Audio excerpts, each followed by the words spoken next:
Assalamualaikum warahmatullahi wabarakatuh.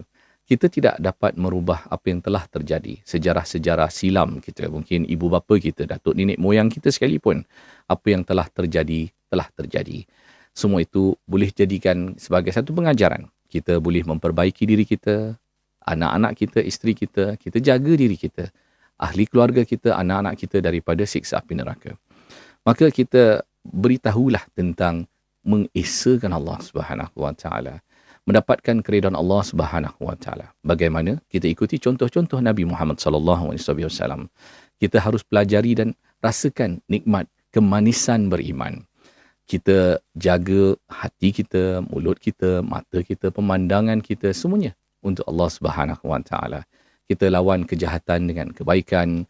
Kita teruskan beramal soleh, beribadah dan mendapatkan kasih sayang Allah Subhanahu Wa Taala, dan kita ubah kehidupan kita mula hari ini.